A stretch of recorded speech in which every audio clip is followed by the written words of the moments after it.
Gary Neville joins us from the gantry now. Gary, on the final whistle, you described the performance as disgusting. Now you've had a few moments for the dust to settle. What are your thoughts? Yeah, my choice of words sometimes is a little unfortunate. But if all the words I used during commentary are atrocious, awful, disgusting, it was all those things in the first half. Second half, I'd comment less on because of the fact they're down to 10 men and they're having a little bit of a go. But just, he's talked about two things there. He's talked about the pressing element of the game. He's talked about, obviously, the playing out from the back. The pressing element, I mean, they sort of dropped to what would be sort of now deemed as a mid-block position when it was Xerxes and sort of Fernandez. And I couldn't work out what the trigger was for the press for the first sort of 5-10 minutes of the match. Surely one of the centre-backs is on the ball, whether it's Van der Ven or Romero. They press off one of them getting the ball because they think they're the weakest. Or do they wait for it to go to a right-back or a left-back and then they press off a side?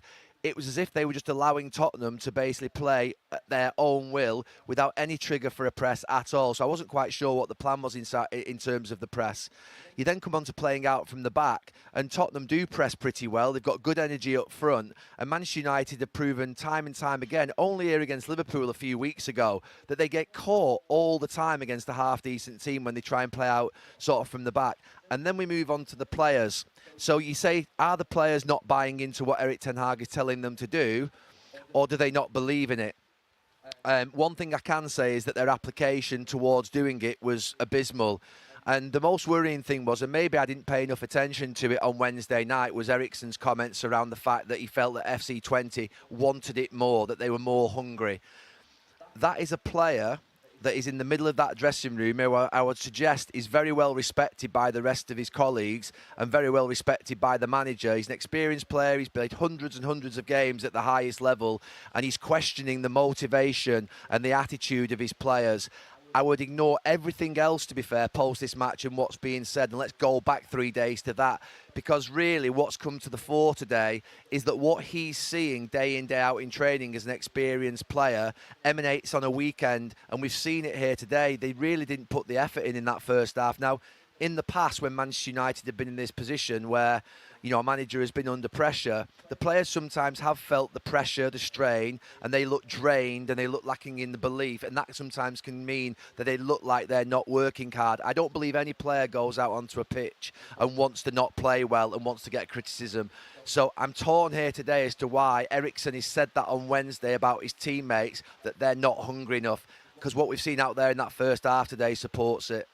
Gary, we've had these post-mortems after Manchester United performances and results before, and Pat asked Erik ten Hag if the failings were familiar, if they were ones that we'd seen before. Ten Hag said he didn't really understand what Pat was referring to. What's your thoughts on that? No, one thing we know from the last 10 to 12 years is that from a day like today, it becomes really challenging, and that you've got to reverse that very quickly. Great managers have been employed by this club over the last 10, 12 years, and they found it very difficult. And going into that third season, the ones who've got there have started to be put under a little bit of pressure. Erik ten Hag, obviously, at the end of last season was under great pressure, and the new owners had a look around the market to see whether they could find another manager and another coach. They decided that they couldn't do, and they supported Erik ten Hag and they backed him with a significant investment. However, they would have expected, I think, I felt like today was an important moment in the season for United, and naively thought that Spurs might be good opponents because of their high line and because of the fact they give you a chance. I just thought they've got all their players fit apart from Luke Shaw. It's Tottenham at home, where Manchester United historically have had a good record over the last 20, 30 years, and yet they were absolutely awful, and it was as bad as it gets. And that, a day like today, we've seen a few of them, haven't we, over the last 10 years? You've just mentioned it, Kelly, where you've been doing these interviews with me. And it hasn't gone that well from these types of day forwards. He's got to get a hold of it and a grip of it very quickly. And I would suggest the players, to be honest with you, have got that in their control. I'd be suggesting the players probably go and have a meeting themselves tomorrow morning without the manager, because they've got to decide first what they want to do. And Erik ten Hag has got a lot of friends in that dressing room that have worked with him previously at other clubs. They need to get a grip of that dressing room very quickly, because it doesn't look that great out there in that first half today. And if the club have looked around in the summer and looked for a replacement for Erik ten Hag, then decided that he was the best option for them to start the season with, Do you think they'll still be thinking that at this stage, after what you've said is has been a really important game for Manchester United that's gone completely the wrong way for them? I think what they definitely would have been looking at, giving him a new contract and support him in the transfer market, is to give them probably 1 or 2 years of air cover to allow them. There's a lot of change going on behind the scenes in the club, just generally across the whole club, on and off the pitch. And they're obviously trying to implement an organisation and processes, and I think they would have wanted along the way some victories and some wins and some good performances, just so that they can get busy doing their work. The problem is, the sort of, if you like, attention is going to come towards them very quickly if the performances continue as they are, as it has been today, and the results, because they're going to be put under real pressure, and they won't want that at this stage. And, they're only 2 or 3 months in. They've tried to obviously sort of give Erik ten Hag some time, and I did expect them to get better. I did expect them to progress in the first few months after the transfer window that they had. But today has shocked me, I have to say, about how low they've gone.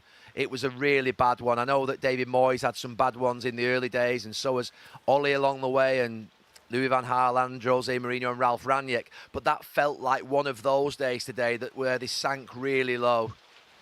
Welcome everybody to Old Trafford for the Gary Neville podcast in the aftermath of a football match which has finished Manchester United 0, Tottenham 3. Gary, I barely need to ask you a question. How are you feeling off the back of that? Yeah, I mean, I've used all the words during commentary, really. Atrocious from United, abysmal. I take it you want to hear about United first. It was a disgusting performance. I think that's the word I used at the end. But do you know something? All my words that I've used, you may see headlines around them. Neville calls Manchester United disgusting. When I think back to Christian Eriksen's comments after the game on Wednesday night, from someone who's in the dressing room, from someone who's a very senior player who should be trusted and has had a long, successful career, when he says that they didn't want it and they don't want it as much as another team in a game of football, that matters more than anything that anybody else can say, because he's inside there, he's seeing with his own eyes. Now, we know what's happening in there can't be great, because obviously it transmits out onto the pitch on a Saturday. That old adage of what you do in training, what you do every day in your lives, comes out here on a Saturday or a Sunday, is very true. That's why when you hear people talk about sort of the Sir Alex Ferguson era, and you say that training was at 100% intensity every single minute of every day, preparation, the detail of everything you eat, everything you do in your sleep, everything you do with what you drink and hydration, the detail of everything's got to be absolutely perfect. And then you might see something on a Saturday. There's no doubt that something's going wrong in that United dressing room, because that today, I mean, look, they've not been great this season. They've been inconsistent and they've been up and down. They've only won 2 matches. They've lost 2. They've drawn 1. But last week at Palace in the first half, there was something. There was a bit of decent football. Now, they didn't score, and you can say, OK, they're not, hitting the net at this moment in time. But what we saw in the first half today, honestly, it was the worst. It was the worst that we've seen under Erik ten Hag. And the thing was for me, rather than just talking words and phrases and say how bad it was, Van de Ven and Romero are on the ball in the first minute of the match, and Xerxes and Fernandes are sat back in sort of like what you'd call now, they call a mid-block position, which is basically the team are split probably 15, 20 yards side, this side of the halfway line, and 15, 20 yards the other side of the halfway line. So you've almost got like a mid-position on the pitch. But I just started to think, well, they're just letting them control the game. They're letting them settle into the game. And there is no trigger for when you actually press. Normally a trigger for a press is that there is a player in the back four of the opposition that is weaker on the ball, that you say, right, OK, we're going to go when he gets it. Or we're going to go when it goes to the right-hand side, to the right back, because they're weaker on that side, and we're going to make them force them to play. I couldn't quite work out how United thought they were going to win the ball back. So then you say, OK, they're not going to press, no problem. They're going to wait. But the problem was when Tottenham then played the ball into midfield, there was no real urgency to get about Kulusevski, Maddison and the others in midfield. So then you're thinking, well, what is the tactic from a defensive point of view? I know you've got back into a mid-press, but it's as if the players then don't know when to trigger a press of the centre-backs, or a press into a wide area, or what should happen is when that ball goes into that compact shape of Manchester United's 4-4-2 when they're defending with Xerxes and Fernandes, there should be like landmines going off. Everyone should be just round the ball and you should be at it. So we used to say sometimes you can sit back, but once it goes past your centre forwards, you've got to be aggressive. And there was none of that. So that's just me analysing from a defensive perspective. And Van der Ven just walked through them for that first goal. We'll come on to Tottenham in a minute and how good they were. And then you think from playing from the back, the very first time Manchester United try and play from the back, they try and play out through Onana, through Martinez and De Ligt, and they get caught. And actually, I think that leads to the goal in the end, where they get caught. So, just to me, and I'm not harping back 20 years, and I'm not harping back to other teams that play football, but the principles of when you play at home is that we've got to start quickly and with authority. We've got to make sure the crowd know that we're up for it. We've got to send the message to the opposition that this game's going to be tough. And I thought this would be a good day for Manchester United. How naive I was. And I think United fans that I spoke to on the way to the game, I saw hundreds of them over there. And basically, I'm talking to them and thinking, yeah, I fancy us today. Spurs feel like the right team to play. They give you a chance. They play a high line. Son's not playing. So all of a sudden, you're just thinking, well, hang on a minute, this could be a moment today to transform the season. And Peter, that was a nothing. That was really a nothing, and my heart sinks. Because, I mean, you said it at the end, and, you know, you're less emotional about Manchester United than I am, but you can't kid football fans, you can't kid commentators, you can't kid co-commentators, you can't kid coaches, or anybody watching at home on their sofas. That was a shocking day all round in terms of idea, in terms of plan, in terms of effort, in terms of everything. And the first half was awful. And I don't know where they go from there, because you've got to try, I'm sorry to turn this down, you've got to try and lift a team from that. And that is the depths of a performance, that. And don't get me wrong, I played in games sometimes where we lost 5-0 at United, up at Newcastle, or lost 6-3 at Southampton. So I've played in games where we've lost, but I don't think we've ever lost with that type of lethargic attitude, that type of approach. And I said at the end of the game, we've seen it now over 10 to 12 years. The Manchester United fans were very quiet in that first half. Second half, they tried to get the players going a little bit. But in that first half, when the game was there, I think they were absolutely dumbfounded by what they were watching. It was a really bad day. And a bad day for Erik ten Hag, because we all know the manager, he's the one that takes the questions, he takes the heat. He was under pressure at the end of last season. I think that Ineos took their time. They flirted, obviously, with other managers and thought about changing, but then decided they couldn't get the manager that they wanted, and that Ten Hag, with a structure around him, with some support, could be one that could take the club forward. Because this is a good coach. He's proven he's a good coach. But we're asking the question again, why is a good coach come to Manchester United and not being able to connect with the players, with a system, with an identity? And the fans are probably walking away tonight thinking, our manager's going to be in a bit of trouble here again. And none of us want that. No Manchester United fan wants that. We don't want our manager to be in trouble. You know, we're human, and I'm the same for every manager. I've never asked for a manager to be sacked and never will do on Sky Sports in 12 years. But what you have to say is that will bring an absolute incredible amount of pressure upon him. And we would have been saying the same thing about Ange Postecoglou if Spurs had been beaten in the same way today. And we'll come on to Spurs. I don't keep saying I'll come on to Spurs, because I do want to talk about Spurs, because I'm really happy for Ange Postecoglou and the Spurs team today, because, you know, they were under pressure before that game. You know, Ange Postecoglou's been asked a lot of questions in the last few weeks, and they played really, really well, and they deserve to win. But the headlines will be about Manchester United and their manager in this next 24, 40 hours. We know how this goes. So having broken it down in terms of what Manchester United perhaps should have done and failed to do, is it your impression that the plan was wrong, or that the players failed to execute the plan? Well, both, because to be fair, the players' urgency. What I can comment on, the players aren't either buying into the plan or don't know how to implement the plan. That's a fact, because we've seen it. But what I can comment on is the urgency of the players and the application of the players. I'm very qualified to do that, and you are as well. We know what crap looks like in terms of effort, and that's what we saw. Walking around the pitch, no urgency, no energy. They look drained of confidence as well, and belief. And that sometimes can transmit to application and lethargy and energy and questioning their attitudes. I don't believe, and I've said this before, there isn't a football player in this country that goes out onto the football pitch that wants to play badly, that wants to not work hard, that wants to not win, because at the end of the game, they're getting criticised and they're having to play in very difficult circumstances. I don't believe it ever happens. But through the last 10, 12 years, there has been a pattern at the end of managers' reigns where we've seen this almost like this complete and utter pressure drain on the players where they look like they don't care. And I don't believe that. I think these players care. They've had good careers, a lot of them. But I'll go back to Eriksen's comments on Wednesday night. He's your teammate, lads. He's not my teammate. Not your teammate. You know, we work for Sky Sports now. But he, senior player in the dressing room, has said you don't fancy it. Christian Eriksen, not a kid that's a bit emotional, that might have said the wrong words in an interview. Someone who's decided that after a game, having played hundreds and hundreds of games at the highest level, that he's going to walk into an interview and question the work ethic of his teammates. So you might be upset with what pundits are saying tonight, or what fans are saying, and what social media is saying. Your own teammates saying it, and you've got nowhere to go, and that is a real problem. So that's my comment on the players. In terms of the manager, it's been a constant question for 2.5 years where we've talked about the identity, the plan, the consistency, the patterns of play.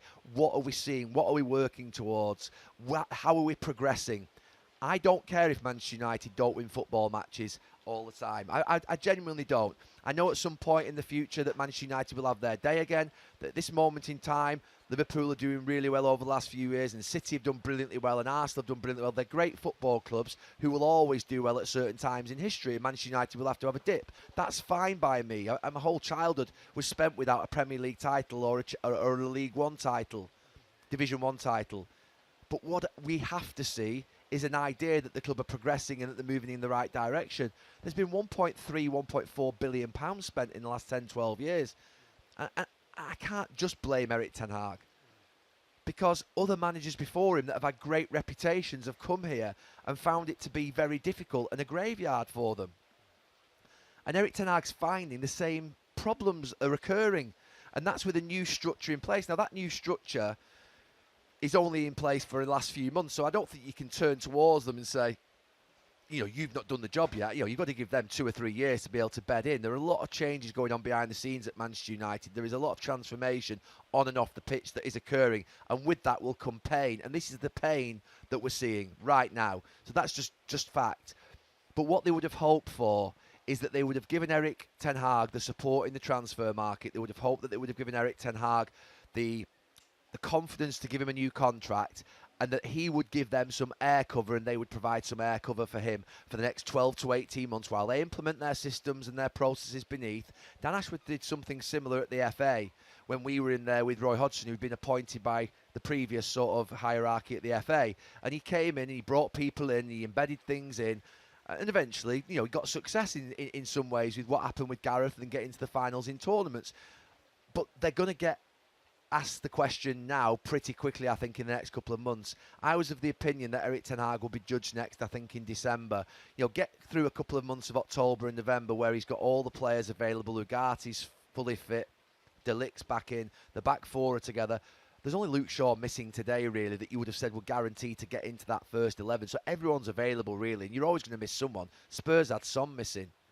You know, Manchester City, you've got no Rodri. You can't whinge. The excuses stop. And I have to say that, you know, Ineos are going to be challenged in this next month or two to be able to look at. They don't want to sack a manager. Absolutely don't want to sack a manager. But they have to find a way to support Erik ten Hag. And Erik ten Hag has to find a way to get hold of the players and swing this back in his favour very quickly. Very quickly, because it's tough from this day today. This day is a bad day. So time for Tottenham. For Tottenham, a really, really good day. I mean, weren't they good? Aren't they a good watch? Brilliant. I love watching them. I've loved Ange Postecoglou since he come to England. Obviously, he's had a little bit of a rough patch at the end of last season and the start of this one. It's not been as good as he would like. But you know something? I said it just very last comments of the game was that he's a massive asset to the Premier League. The style of football, his personality, the way in which they play. He hasn't had the backing of some of the other managers at the top clubs in Europe. He's been back, but not to the level of the other top clubs. And I have to say that they always are a good watch. And that's something to be proud of, I have to be honest with you. And today, not just a good watch, but they've won this game, they've dominated this game, and they absolutely deserved it. And there are many times over this last 10, 12 years where I've, you know, been punchy towards Spurs when I don't feel as though they've been if you like, as strong enough or as good enough. And at the end of this game today, if United had won 3-0, we'd have been very dismissive of Tottenham and Ange Postecoglou, and he'd have had some difficult questions, and they would have been poking him in that press conference right now. However, it was a brilliant day for them. I thought the first goal was spectacular. I thought that run from Van der Ven was...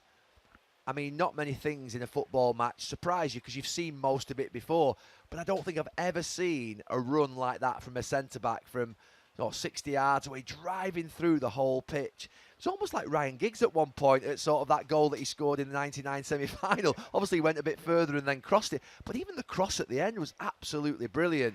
And I actually said brilliant as he actually went past. I think it was, I don't know if he went past in the end. It was a brilliant, brilliant run. The way in which he strides forward is absolutely brilliant, and they've got the bones of a good team, Spurs, but they're just a little bit light just because they haven't got the squad and the sort of depth of everybody else, and yet they play today. Yeah, Joe, something that's interesting. I got this sheet. You get this sheet, don't you? Yeah. And it's interesting sometimes. You just think today. I'm confident about Manchester United. I think I said it to you actually. In the truck, I looked at the Tottenham team from last week, and I looked at the Manchester United team that played at Palace, and I thought, Tottenham's team is better. I just said it before the game. And it's a simple thing. Do you know what I mean? When you just think about, today Man United I think are going to win, and I think that, I'm a United fan. But I looked at the teams that played last week in the respective Premier League fixtures and thought, Tottenham's team, I actually would prefer that than the United one that played at Palace. And that's a worry. £650 million in. Ange Postecoglou's had nothing like that to spend, but they've got a good team, and that's without their best player today. So Spurs fans will be loving this. Yeah, absolutely, they should do. And absolutely should do. But they also know that for years, for decades, theirs is a club, rightly or wrongly, with a reputation for false dawns. Here it goes for Tottenham and it doesn't quite, or whatever. So many times it's happened. So what would you suggest in all seriousness to Spurs fans that they should anticipate in terms of being involved in the big conversation? Well, look, Spurs have been it's chronic underachievement over decades on the pitch for the size of the club that they are. And for the last 4 or 5 years, the football that Spurs were playing before Ange Postecoglou came, it was a bit dour. It wasn't really what I expect. At least now I'm watching football that's something like. It's really good, really high level. And yeah, they sometimes make mistakes. Sometimes they sort of give you a chance. But they're thrilling. And that's, to me, a really important part of football. And look, Ange Postecoglou's been asked a few times over the last few, since that interview where he said, I always win a trophy in my second season. I don't think anybody, other than probably Arsenal fans, for me as a United fan, obviously I want United to win trophies. But I want Newcastle to win a trophy. I want Everton to win a trophy. I want Tottenham to win a trophy. I do want those clubs to win trophies if my team doesn't win a trophy. Because I want them to be, when West Ham won the Conference League a couple of years ago, it was fantastic that you see a different team winning trophies. When Leicester win the Premier League, probably the greatest story of all time. So this season, look, Ange Postecoglou has promised the Spurs fans a trophy, and that's going to likely be, obviously, a cup competition. They're in 3 cups. And who would begrudge him doing it with the style of football? Every time I go to watch a Spurs game, you get those fixtures sent out to you, don't you, by email at the start of sort of like this month for the next month.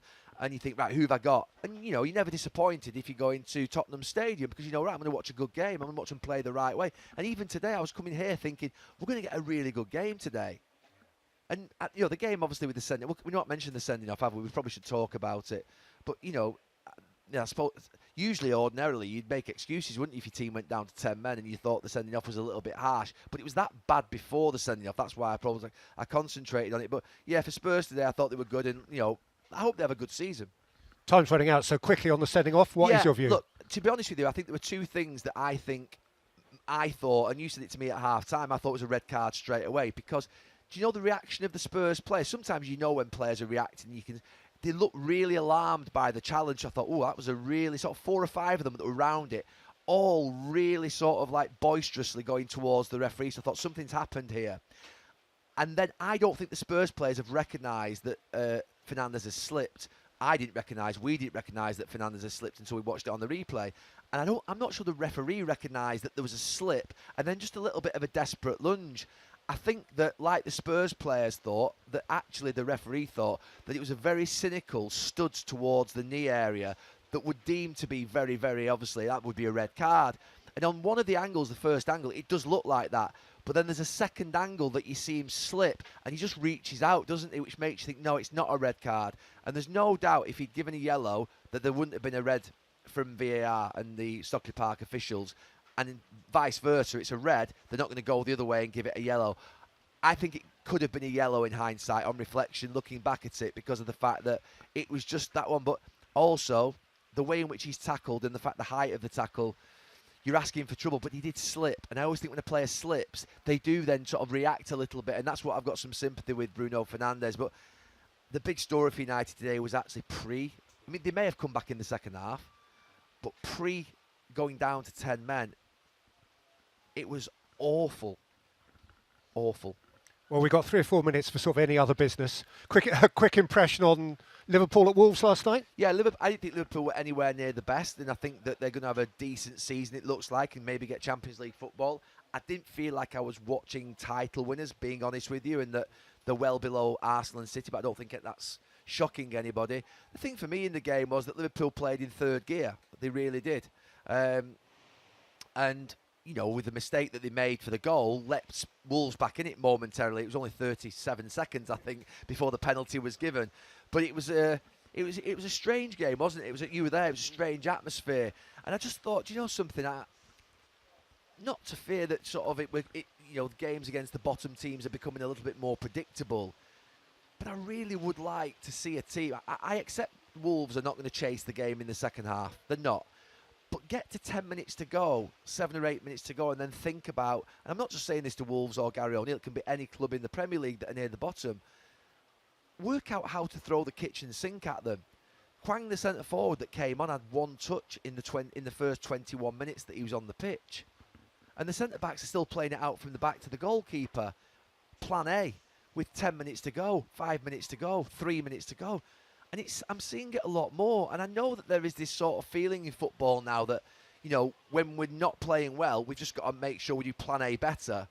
That's not how my career was as a football player.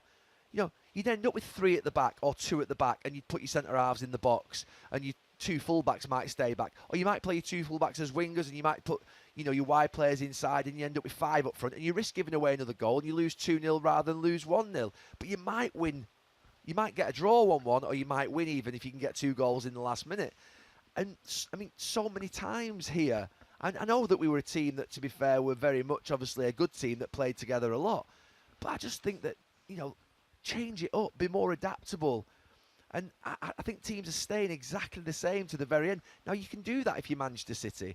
But even City last week against Arsenal, I think John Stones ended up as centre-forward for 5-10 minutes. Good. The keeper comes up and goes up for a goal kick, for a corner. Great. Disrupt, do something, take risks. And that's what frustrated me about last night. And there's just this pattern developing through the leagues of the centre-backs playing on the 6-yard box and even doing it when they're 1-0 down with 5-10 minutes to go. And I'm thinking, no, the essence of football surely is to get the ball to your most talented players as much as possible and as quickly as possible. So if your centre-backs are having 40 touches each in a half, and your centre-forwards are only touching it 5 times, that's a problem. That's not good play. It can't be. You've got to get the ball. I mean, unless you're 2-0 up and you can then keep the ball on the back all day long, no problem, like Spurs did at times today. But if you're chasing a game or you're at 0-0, you've got to play with an urgency and a way which, you know, what's the quickest way to get it into your forward players' feet or with quality at the earliest opportunity? Now, if it's not on, you recycle it and you play sideways or you play backwards. But if you can get it in there and play it in there, you have to do it. And I'm seeing lots of teams turning down good passes forward because it's as if they've worked on shape in their own defensive half and forgot about the fact they've got to work from the defensive half into the attacking third. And that's happening a lot. And I'm seeing coaches now that are accepting that. And it's something that makes me feel a little uneasy. I'm not a coach. I accept ultimately that I failed as a coach. So there's someone there, sat there watching, they say, Neville, you're never a coach, you were absolutely garbage. But I can commentate on a game of football, and the fact of the matter is, there's got to be something that you give in the last... Because those 20,000 Wolves fans that were in that stadium, they couldn't even muster any enjoyment or excitement in the last 5 minutes, thinking that something might happen. It almost just petered out the game. So it's not a criticism of Gary O'Neill on his own or the Wolves team. It's generally something that I'm seeing generally across football. Just finally, it's got very tight at the top now because City have failed to win twice in a row, and Arsenal got out of jail. So a sort of final answer on the top two contenders. Yeah, it's going to be good. It's going to be good. I think it was good last year. I think it's going to be good this year. I think City know that there's someone creeping up on their shoulder. We knew it when City were chasing us all those years ago, and I was sort of retiring. You knew that they were getting closer every single year with the signings, with their stability and their consistency and their confidence getting better. And there's no doubt that Arsenal are on their shoulder. There's no doubt that Pep Guardiola is smelling and feeling the challenge that he wants. He wants this challenge. He loves to overcome this type of challenge. So they're not going to give in, City. They're not going to make it easy for them. But I like the way in which it's going to pan out. I think we're going to have a really good title race this season. Obviously, not understanding what's going to happen with City's, legal case. And the story goes on. Yeah. Thanks, Gary. Keep Thanks. smiling. Thanks, Peter.